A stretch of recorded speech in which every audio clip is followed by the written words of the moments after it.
So this is our first evaluation configurator meeting of the year. As always, we ground all of our work in the Best for All strategies, and today we're going to be talking about educators. Our agenda for today is we're going to talk about evaluation configurator roles and responsibilities, resources that we have for you, staffing, configuring permissions in TNCompass, and observer training. And then we'll talk about some next steps that you'll need to take soon. So the roles and responsibility of the evaluation configurator. First of all, congratulations to any new configurators we have. This is an important role in your district, and that you actually have quite a few roles and responsibilities. So one of the things is to ensure that accurate staffing is happening within your district or charter, confirming that data quality and security are being met, communicating and supporting adherence to all of the team deadlines. You will support with measure selection, and you basically oversee the implementation and completion of that evaluation process. As we've talked about already a little this morning, you manage TNCompass permissions, training and supporting platform users, and then mostly ensuring that all of the State Board Education Policy 5.201 and rule around evaluations are met. So first I want to talk just about the resources we have. TNCompass resources, that's where I get the most questions or things with TNCompass. On the team website, there is a TNCompass tab. This is just a screenshot of that tab. You can see there are lots of resources there. One of the most useful resources for you as the configurator is going to be the TNCompass Evaluation Data Management Guide, and that gives you step-by-step directions to uploading a lot of information in TNCompass. We want to talk about staffing, and I've already mentioned this morning that we've had some issues with people being double staffed. The majority of the time, users in TNCompass should only have one role. If you need multiple roles, the best way to do that is to staff the person at the highest role, the role that gives them the most permissions, and then you can customize, we'll talk about that in a bit, customize additional permissions for them as needed. The staff roles that are available in TNCompass at the district level, there are 7.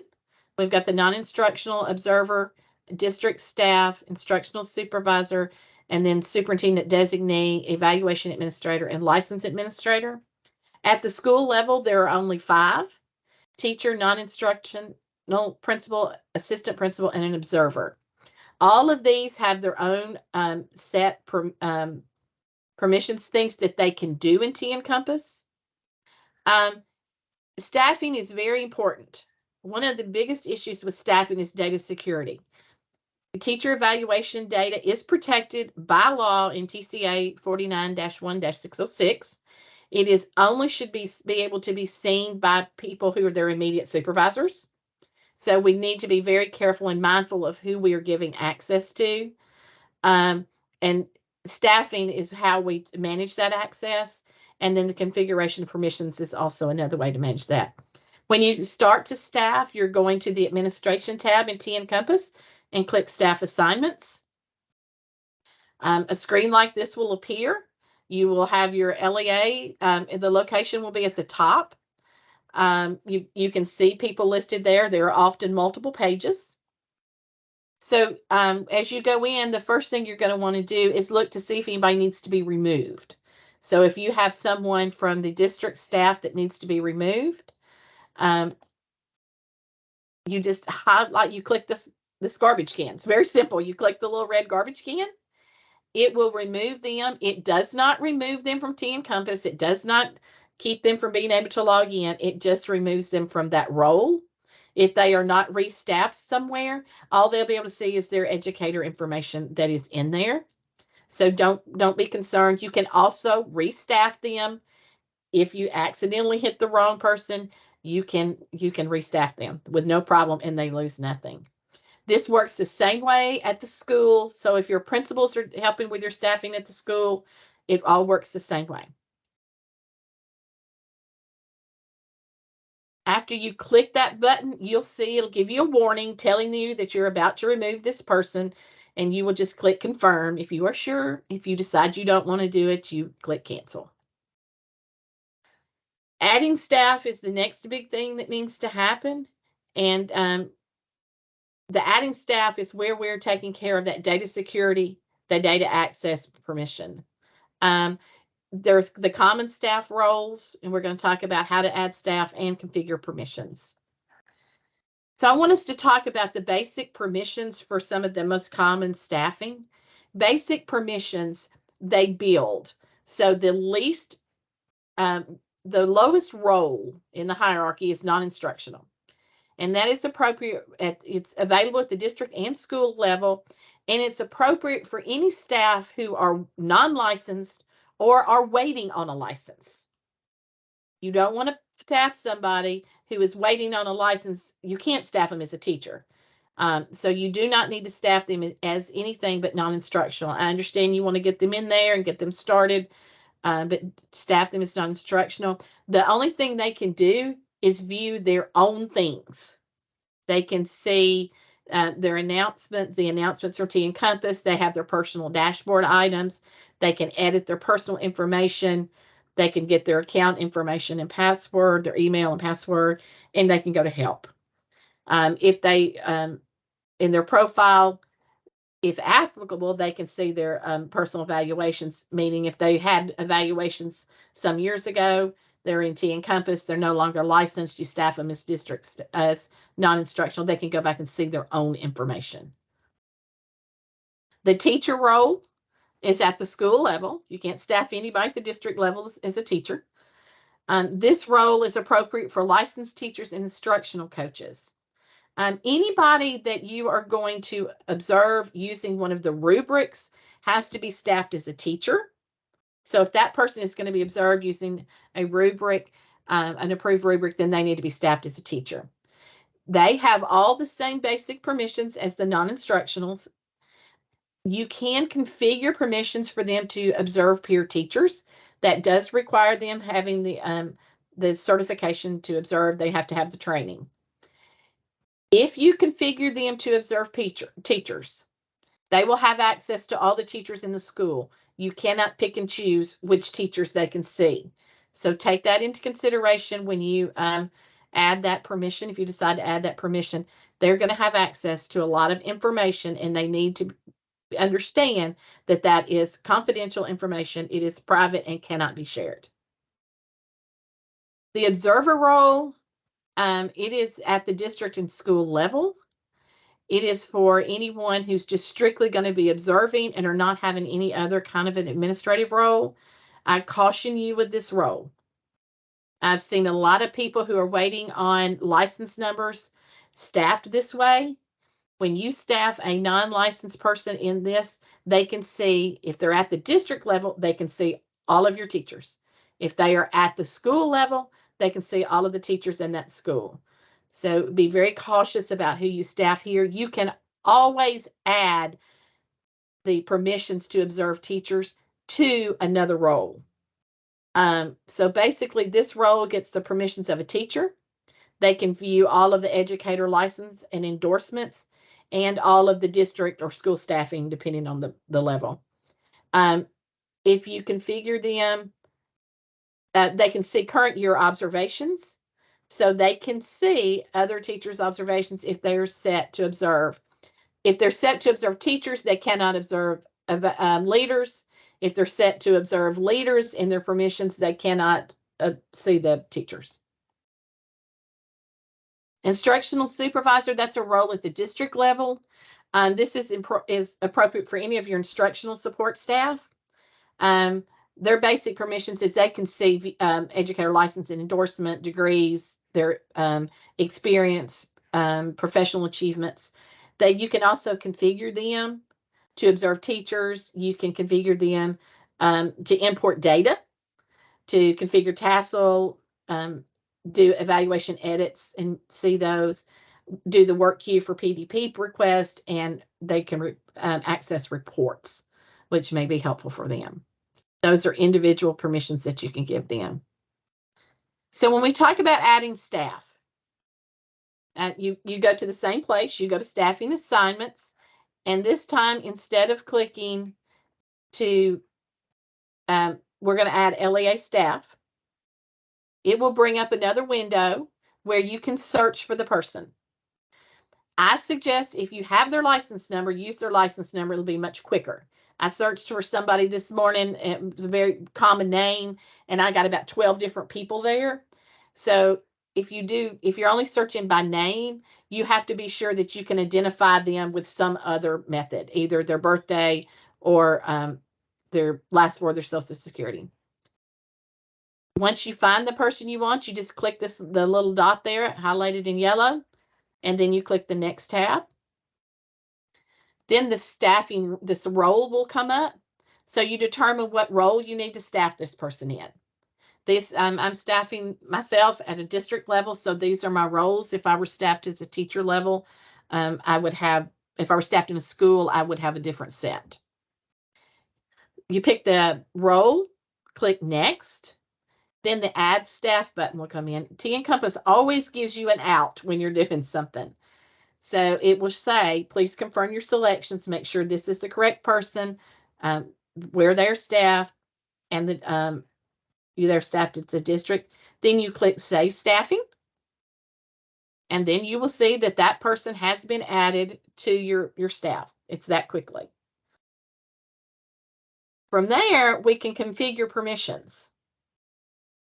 The superintendent designee, license administrator, and evaluation administrator roles can grant additional permissions through the configure button.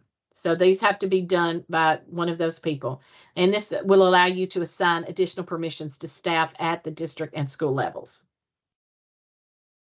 So if we want to configure the person, you just hit the configure button over on the right. It will open up. This is at a district staff. So these are the permissions that I can get as an instructional supervisor at the district. You can see all of them are red now.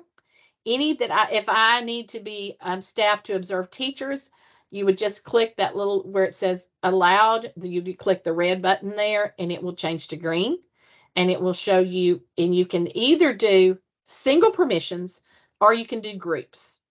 A lot of times it's easier just to do groups of things depending on what the person needs to do. So for your instructional supervisor, you may just want them to see the evaluations, see the summary, see the pacing, keep track of growth and achievement measures, that kind of stuff. If that's the case, you just click enable for that evaluation view, and those permissions are given. If you need them to have those permissions, but also need to observe teachers, you just enable whichever ones you want. You can pick and choose from this list. We talked about observers. All observers are required to be certified each year. Evaluations that are conducted by non-certified evaluators are inadmissible and are grounds for a grievance. So recertification, this is an important date, recertification ends August the 31st of this year. If a principal has been a principal for years, needs to do the recertification, they need to do it by August the 31st in order to take the recertification course. If they do not, they will have to go through the whole initial certification again. The initial certification is open to March 31st, not so that people can wait to get certified until the spring, but that is so that people who are hired at Christmas or later in the year that need to observe can go on and get their certifications and observe for this school year. Your current people in place should all be recertified before August the 31st, before they start doing any evaluations. The certifications are good through the 31st, regardless of when they get the certification. If somebody is certified on March 30th of 2024, their certification is going to expire on June 30th of 2024. To register for certification, you go to the team website. You click on team training, and there's a drop down there, and you click register, and you just walk through that. It'll show you how to do that. So for next steps, The team website is one of your best resources. It has changed a little. We've added some new tabs and kind of reorganized things. Most things are still where they are. We've added the things you're probably going to want the most will be TNCompass. That's where the TNCompass resources are. The team training is where you go to register for team training. And our office hours have an individual tab, and that's where our office hour recordings and PowerPoints will be uploaded. The other tabs you're probably familiar with. Please take time, if you're new, take time to go to the team website, look around, see where things are, and familiarize yourself with that. Other ways we provide support are through team.questions@tn.gov. And any questions you have regarding evaluations, you can email team.questions. And we have monthly office hours. So this is a list of the monthly office hours that was included in the email that you got. If you did not receive an email, we need to add you to our evaluation configurator list so that those emails go out to you. There's also a monthly newsletter that goes out. So your next steps. You need to get the district staffing updated, whether it's you or somebody else that's going to do it. You need to get that done. You need to ensure that the building level staffing is updated. Share your evaluation implementation process with all of your evaluators, checking on their training, their certification. Provide any additional training as needed for new teachers. You probably need to provide some additional training on the evaluation process for them. And communicate the expectation that all staff review and update their email address in TNCompass. It's very important that those email addresses are updated in TNCompass. I worked with somebody this morning who has been in 3 districts in the last few years, but their email address was still the original district that when they registered with TNCompass. Each educator can update that on their account. Thanks for coming. We look forward to working with you this year.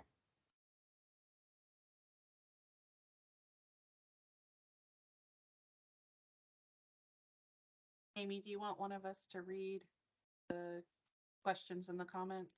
Yes, please. That will help.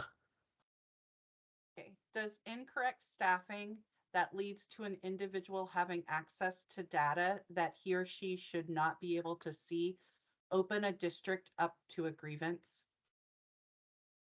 It opens your district up to a lot of things. A grievance would be one of them. It actually can open it up to a legal issue. And going back, just to make sure that we are clear, several people have been told that if someone is seeking a permit, to staff them as an observer. So Absolutely clarify. not. That is incorrect information. Staff them is non-instructional until they get their license. And can you clarify when to delete anyone who is no longer working for them? Since TNCompass just rolled over, all of your staff from 22, 23 rolled over. So anyone that is not employed for the 22, 23, 24 school year, you can delete. You do not want to delete somebody that works for you for 2 weeks. You need to mark them as PYE. But right now you want to clean up that staffing, because everybody has people that move during at the end of the school year. You don't delete anybody from 22, 23. If you do, they're not going to generate an LOE. They're going to lose all their stuff, and that's going to be an issue for you. So make sure you're in the 23, 24 school year when you start removing staff. So Amelia, if someone left your district and you're waiting to put in their achievement score because you manually have to put that in, we'll still have access to their last years to be able Yes, to ma'am. add that. Yeah, because when you upload that, you're going to upload a spreadsheet for 22, 23, or you're going to go to their record for that year. Mm-hmm. We have some teachers who were on a school roster last year. However, they did not roll over onto the school's roster this year.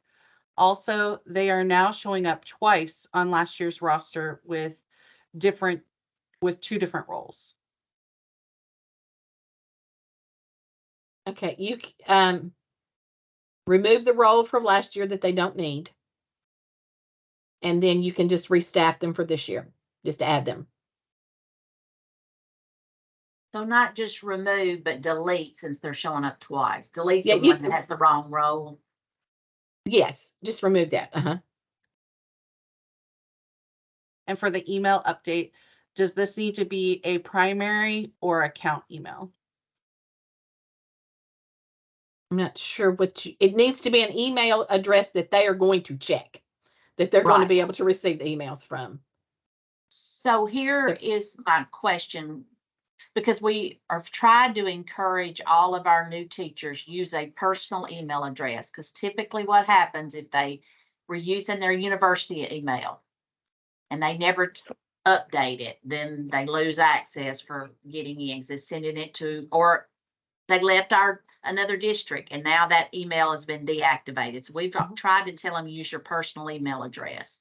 Does that have to be in both places, or could they have their personal email as the account email, but then it asked your primary email? Could that be like the school system email? The primary email is where TNCompass is going to send anything they send to them. It goes to their primary email address. So that from time to time, TNCompass will send out announcements and it will go to their primary email address.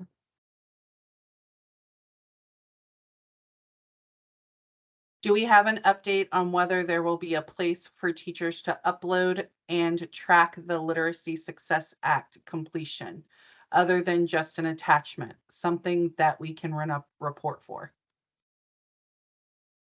At this time, I'm not sure if there is a report that you can run for that. I can ask. That's part of the licensure side. And I don't know if there's a license report that you can run for that, but I will ask.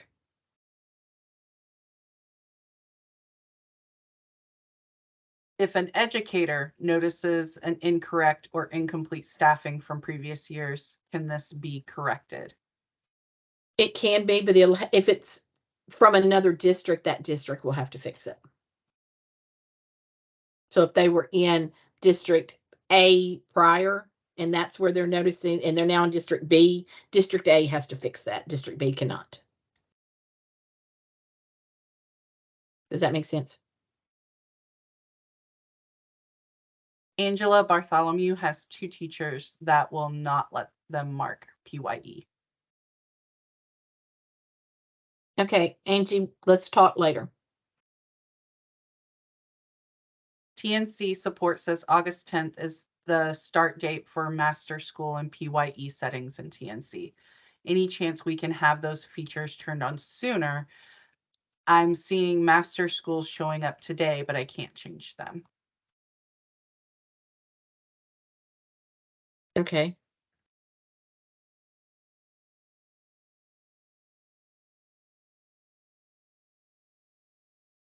I will have, that's a question for TNCompass. They're set to open everything on that evaluation page on August the 10th. And Martha answered this question about pacing, but just in case anybody else has the same question, if a teacher has a professional license but does not have an LOE, for example, they came from another state, do they get the maximum number of evaluations? Martha answered yes. Thank you. They'll start as a new teacher. Mhm.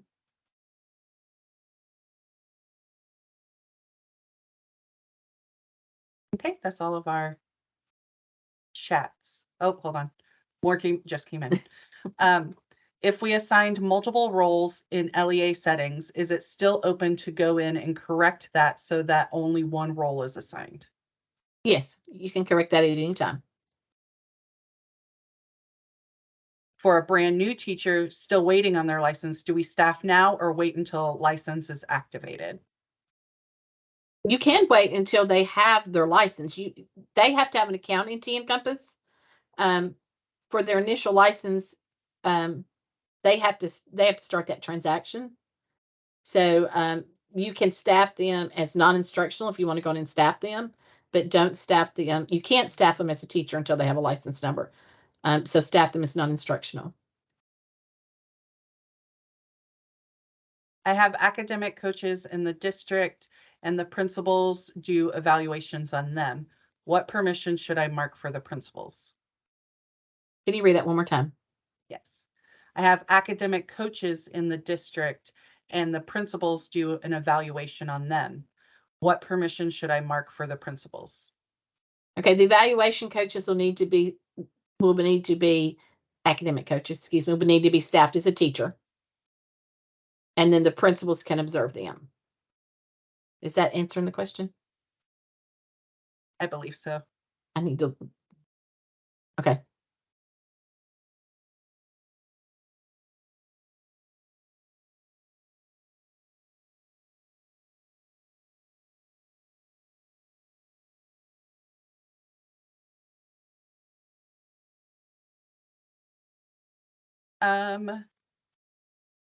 Carlissa has some questions and would love Yes. some follow-up. She's from a charter school and not sure if there are district roles that are not being completed for us. Okay. And so she just wants a follow-up from you. Okay. Do you have guidance regarding how to staff psychologists and employees that are transient? Should they just be a part of the LEA? Is this info in the evaluation guide? Okay. So if you're a psychologist, the only people that actually have to be staffed in TNCompass are people who need to be in TNCompass doing something. So they either need to be observing teachers, they need to be submitting reports, they need to be able to see teacher evaluations, that kind of thing. You'll have people in your central office that need to be in that complete financial reports and December 1st reports and those kind of things. But you don't have to staff everybody in your district. That is your district's decision. I mean, if you're a psychologist, if you'll be evaluating them, then the only way you can evaluate them is going to be if you staff them as a teacher. If they are moving from school to school, I would staff them at the district level as opposed to staffing them in each school. And then someone from the district would have to evaluate them. If waiting on a permit, someone was told to staff them in the county section, not their school. Is this correct? As long as they're staffed as non-instructional, you can put them wherever you want. It's however your district wants to manage that. It may be easier if you've got a lot to keep them all staffed at the district level and then staff them at the school, move them to the school when they get their license. That's strictly how you want to manage your data. If the school psychologists are receiving LOEs, then they need to be staffed Yeah. in TNCompass as teachers and observed and evaluated with the school service personnel rubric, correct? Okay. That is correct. Would social workers be the same as psychologists? Yes. If you're observing them and they're going to get an LOE, they have to be staffed as a teacher.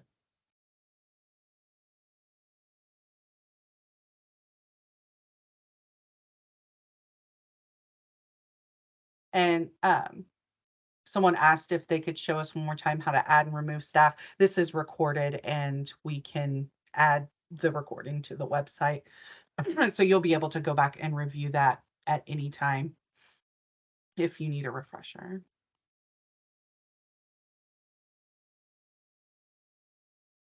Okay, I believe I got all of them. If you have questions that come up as you're doing this, you can always email team questions and we will get with you. All right, if there are no more questions, I'm going to stop recording.